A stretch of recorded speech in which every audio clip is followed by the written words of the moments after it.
Board Games with Niramas. I'm Joseph and I'm here today with Draco. And today we are going to start off something new. We're going to do quick reviews, as I call them. It's going to be very short, just a few minutes reviews where I'm over here talking a little bit to you about the game that we're going to talk about or review, and then you're going to see a little bit of the game at the same time.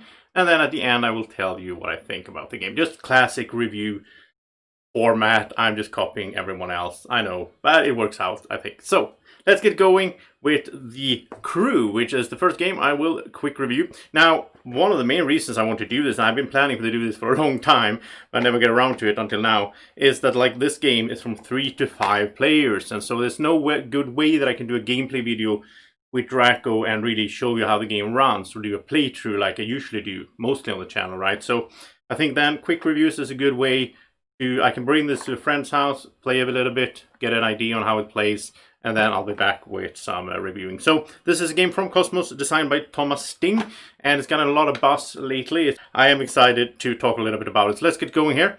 Now, what you will see here on the table is that this is a trick-taking game, as it's called. We have these 4 different suits of cards.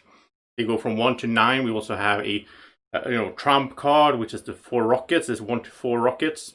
So let's get started with showing you here the setup. So each player, in this case we have like a simulated 3-player game. Everybody has a third of the cards. You're just going to divide all the cards up into the number of players you're playing. Then, as this is a cooperative game, we're together going to try to complete a mission. And the missions are like a campaign, basically. So we start off at, the first mission, and then if we complete it, we can go to the second one. We have 10 attempts on each mission, and there's, even in the rulebook, there's a little text snippet there where it tells you a little story about what you're actually doing in the game. And you can also mark how many tries it took you to go to, to complete the mission.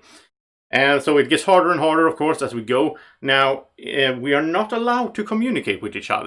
We have to make sure that we do it in such an order that the correct player wins the stick with that certain card in it that they have a mission for, and they have to do it in a certain order. And that's where it gets sort of complicated and complex, and then it keeps, stacking up. So it could be that we have, we get more and more of these missions that we have to complete as we go. But sometimes you really get in a situation where it all clicks together, where it's so much fun, where you just, you can sort of not read each other's mind, but you get into the game as you play, and you start realizing what people are thinking and how they are planning.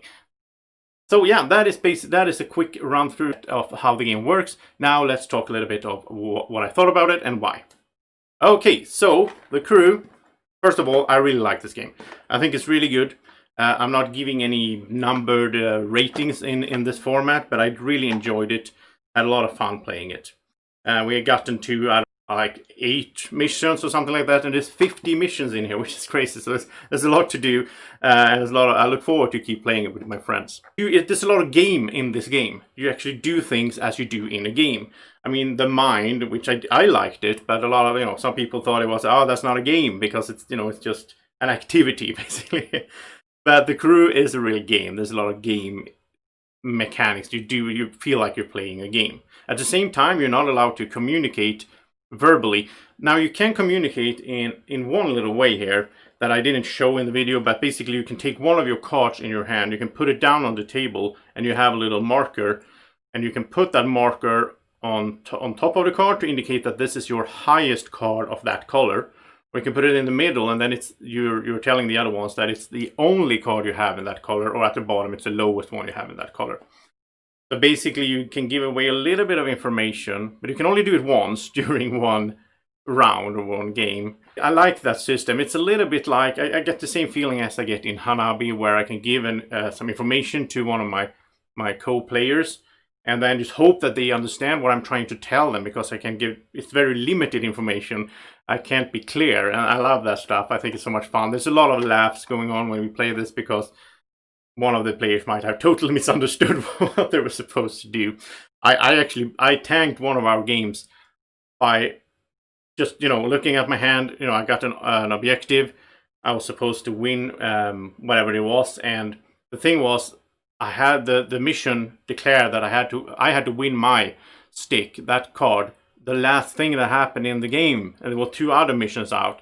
And I totally missed that, and I just won it straight away. So with one card played, I tanked the game. I just, we lost the game and we have to redo it. And it's fun to laugh about that afterwards.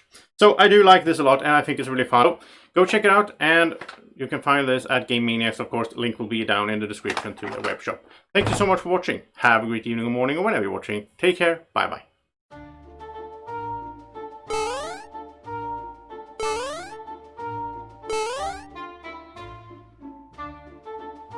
Be like Draco. Follow Board Games with Niramas on Facebook at BGW Niramas.